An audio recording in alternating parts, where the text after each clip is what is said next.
आइए जानते हैं आज की कुछ अंतर्राष्ट्रीय खबरों को। पहले एक नजर आज की हेडलाइंस पर। लौट के भवानीपुर आएंगी ममता बनर्जी, नंदीग्राम में हार के बाद लड़ेगी विधानसभा चुनाव का उपचुनाव। दुखद पर्यावरणविद सुंदरलाल बहुगुणा का निधन, कोरोना संक्रमण के बाद एम्स ऋषिकेश में थे भर्ती। गुरमीत राम रहीम को मिली 48 घंटे की कस्टडी पेरोल, मां से मिलने सुनारिया जेल से गुरुग्राम पहुंचा। ब्लैक फंगस, हरियाणा में ब्लैक फंगस का हमला बढ़ा, 14 जिलों में 268 केस व 8 की मौतें। नारद स्टिंग केस में गिरफ्तार हुए टीएमसी के चारों नेताओं को नहीं मिली जमानत, कोर्ट ने नजरबंद रखे जाने का दिया आदेश। सहारनपुर से फिर दिखने लगा हिमालय, लॉकडाउन का असर या बारिश है कारण, फोटो वायरल। तहलका मैगजीन के पूर्व संपादक तरुण तेजपाल को रेप केस में राहत, गोवा की अदालत ने किया बड़ी। कोरोना के बीच किसान आंदोलन, अब वर्चुअल आंदोलन की तैयारी, कहीं खुद पर सुपर स्प्रेडर के आरोप से डर तो नहीं गए किसान। पोस्टर पर लोगों ने चढ़ाए दूध तो सोनू सूद ने कहा शुक्रिया, एफआईआर फेम कविता कौशिक ने जताई नाराजगी। रोहित शर्मा और विराट कोहली को गेंदबाजी करने को लेकर मोहम्मद आमिर ने दिया चौंकाने वाले बयान। पश्चिम बंगाल की सीएम ममता बनर्जी अब अपनी परंपरागत सीट भवानीपुर से चुनाव लड़कर विधानसभा चुनाव पहुंचने की तैयारी में है। ममता बनर्जी का रास्ता साफ करने के लिए इस सीट से मौजूदा विधायक सुभनदेव चट्टोपाध्याय ने पद से इस्तीफा दे दिया है। उनके इस्तीफे को विधानसभा के स्पीकर बिमान बनर्जी ने तत्काल स्वीकार कर लिया है। बनर्जी ने कहा, मैंने उनसे पूछा है कि वह खुद इस्तीफा दे रहे हैं और उनके ऊपर कोई दबाव नहीं है। मैं संतुष्ट हूं और उनके इस्तीफे को स्वीकार कर लिया है।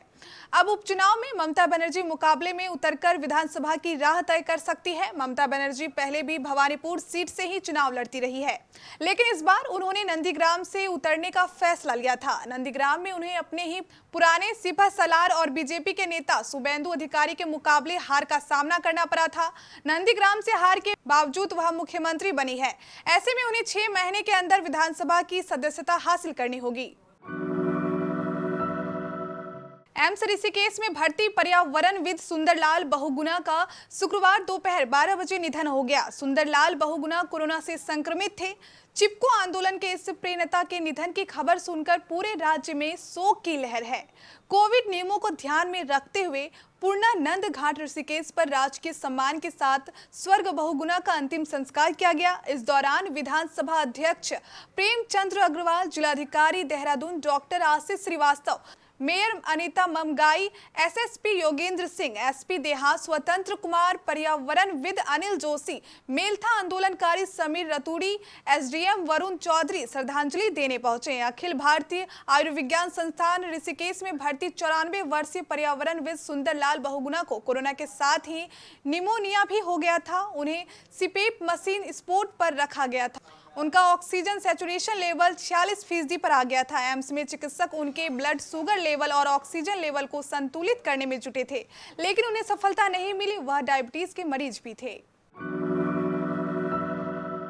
रोहताक की सुनारिया जेल में दुष्कर्म और पत्रकार की हत्या के दोष में जेल काट रहे सिरसा डेरा प्रमुख गुरमीत राम रहीम को 48 घंटे की कस्टडी पेरोल मिली है। सुनारिया जेल से सुबह 6:15 बजे गुरमीत को पेरोल से बाहर निकाला गया। राम रहीम बीमार मां से मिलने के लिए गुरुग्राम गया है। वहीं सुरक्षा इंतजामों व अनुयायियों की भीड़ जमा न हो, इसके लिए पुख्ता इंतजाम किए गए हैं। बता दें कि हाल ही में गुरमीत राम रहीम को रोहतक पीजीआई में भर्ती करवाया गया था, जहां का 3 दिन तक इलाज करवाया जाना था, मगर सुरक्षा कारणों के चलते उन्हें महज 21 घंटे बाद ही सुनारिया जेल भेज दिया गया। यह घटना करीब 1 सप्ताह पहले की है। वहीं उनकी जांच के दौरान पाया गया कि उन्हें कोई गंभीर दिक्कत भी नहीं थी। उनकी जांच के लिए 7 डॉक्टरों का पैनल गठित किया गया था, मगर पीजीआई के बाहर समर्थक जुटना शुरू हो गए थे। इसके कारण राम रहीम को वापस सुनारिया जेल भेजना पड़ा। Black fungus. हरियाणा में कोरोना से प्रभावित लोगों में ब्लैक फंगस यानी म्यूकोरमाइकोसिस की बीमारी लगातार अपने पैर पसार रही है। बीमारी का असर राज्य के 14 जिलों में सबसे ज्यादा है। पिछले 24 घंटे के दौरान राज्य के ब्लैक फंगस के 48 नए केस आने के साथ ही विभिन्न अस्पतालों में उपचाराधीन मरीजों की संख्या बढ़कर 268 हो गई है। इन मरीजों में से 24 के लिए स्वास्थ्य विभाग की टेक्निकल कमेटी ने 4 वायल के इंजेक्शन की उपलब्धता कराई है। राज्य में ब्लैक फंगस से 8 लोगों की मौत हुई है। कोलकाता हाईकोर्ट ने शुक्रवार को कहा कि नारदा स्टिंग केस में बंगाल कैबिनेट के 2 मंत्री फिरहाद हकीम और सुब्रत मुखर्जी तथा 2 पूर्व मंत्री मदन मित्रा और सोवन चटर्जी को फिलहाल नजरबंद रखा जाएगा। वहीं चारों की बेल याचिका पर कोर्ट की 3 सदस्यीय बेंच फैसला देगी। कोर्ट ने यह आदेश मामले की सुनवाई कर रहे 2 जजों की पीठ के विचारों में भेद के बाद दिया है। जहां एक ओर कोलकाता हाईकोर्ट के कार्यकारी चीफ जस्टिस राजेश बिंदल ने नेताओं को नजरबंद रखे जाने का आदेश दिया, तो वहीं जस्टिस अरिजीत बनर्जी ने चारों को जमानत दिए जाने का आदेश दिया। जस्टिस बनर्जी ने कहा, पीठ के एक सदस्य को लगा कि बेल दे दी जानी चाहिए, लेकिन दूसरा इस पर सहमत नहीं था, इसलिए जमानत को लेकर बड़ी बेंच फैसला करेगी। इस बीच महामारी की स्थिति को ध्यान में रखते हुए नेताओं को नजरबंद रखे जाने के लिए मंजूरी दी जाती है। इस साल भी उत्तर प्रदेश के सहारनपुर शहर से दिखाई देने वाली हिमालय की बर्फ से ढकी चोटियां सोशल मीडिया पर वायरल हो गई है। इसी तरह पिछले साल कम प्रदूषण के कारण हिमालय के बर्फीले पहाड़ सहारनपुर से दिखने लगे थे। तस्वीरें वायरल हो गई। लोग हैरान थे कि यह कैसे हो गया। इससे पहले पंजाब के जलंधर से हिमालय की धौलाधार रेंज दिखाई देने लगी थी। अब 1 साल बाद फिर से सहारनपुर से तस्वीरें सामने आई है। इसमें हिमालय की वही बर्फीली पहाड़ियां नजर आती है। तस्वीरें शहर के बाल रोग विशेषज्ञ डॉक्टर विवेक बनर्जी ने खींची थी। भारतीय वन सेवा के अधिकारी रमेश पांडे द्वारा उन्हें ट्विटर पर साझा करने के बाद वे वायरल हो गए। साथ ही शहर के अन्य 2 निवासियों की तस्वीरें भी सोशल मीडिया पर वायरल हो गई है। तहलका मैगजीन के पूर्व मुख्य संपादक तरुण तेजपाल को रेप केस में बरी कर दिया गया है। गोवा के सत्र अदालत ने इस मामले पर पहले ही सुनवाई पूरी कर ली थी और आज अपना फैसला सुनाया है। तहलका के पूर्व प्रधान संपादक पर 2013 में गोवा के एक लग्जरी होटल की लिफ्ट के भीतर महिला साथी का यौन उत्पीड़न करने का आरोप लगा था।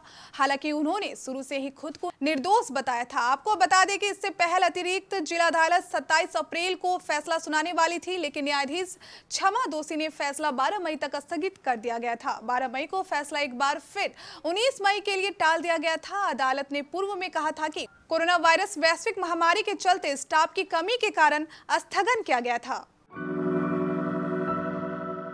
3 नए कृषि बिलों के खिलाफ किसान पिछले 7 महीने से दिल्ली की सीमाओं पर विरोध प्रदर्शन कर रहे हैं, लेकिन अब जब कोरोना से लड़ाई लंबी खींच रही है तो आंदोलन कर रहे किसानों को भी संक्रमण की चिंता सताने लगी है। धरना स्थल पर किसानों की संख्या में अब कमी आ रही है। शायद यही वजह है कि अब किसान अपनी लड़ाई को वर्चुअल करने की तैयारी में है। इसको लेकर किसान संगठन कई बैठक भी कर चुके हैं। भारतीय किसान यूनियन के अध्यक्ष राकेश टिकैत कहते हैं, किसान है जमीन कैसे छोड़ेंगे, पर असम में बैठा किसान, तमिलनाडु का किसान, आंध्र प्रदेश का किसान, बिहार का किसान, मतलब पूरे देश का किसान रोज के आंदोलन का हिस्सा कैसे बने, इसके लिए ठोस प्लान बनाया जा रहा है। हम सोशल मीडिया पर अपनी लड़ाई को और धार देंगे। वैसे भी यह सरकार तो ट्विटर पर ही चल रही है, तो हमने सोचा जमीन पर विरोध के साथ ट्विटर पर भी इन्हें घेरे। कोरोना काल में सोनू सूद जिस तरह लोगों की मदद करने में जुटे हुए हैं, उसके बाद उन्हें मसीहा कहकर पुकारा जाने लगा। आम लोग ही नहीं, सेलिब्रिटीज भी सोनू सूद की तारीफें करते नहीं थक रहे। इस बीच आंध्र प्रदेश का एक वीडियो सामने आया है जो सोशल मीडिया पर वायरल हो गया है। वीडियो में सोनू सूद का एक बड़ा सा पोस्टर है जिस पर प्रशंसक दूध चढ़ा रहे हैं। वीडियो आंध्र प्रदेश के चित्तूर जिले के श्रीकालाहस्ती का है। प्रशंसक सोनू सूद के प्रति प्यार जताते हुए कई लीटर दूध चढ़ा देते हैं। सोनू सूद ने इस वीडियो को अपने ट्विटर से शेयर करते हुए उनका शुक्रिया कहा है। फैंस भले ही सोनू सूद के प्रति प्यार जाहिर करने के लिए ऐसा कर रहे हैं, लेकिन टीवी अभिनेत्री कविता कौशिक ने इस पर नाराजगी जाहिर की है। उनका कहना है कि ऐसे वक्त में जब लोग मुश्किल घड़ी से गुजर रहे हैं और भूख से मर रहे हैं, तो ये ड्रामा करने की जरूरत नहीं थी।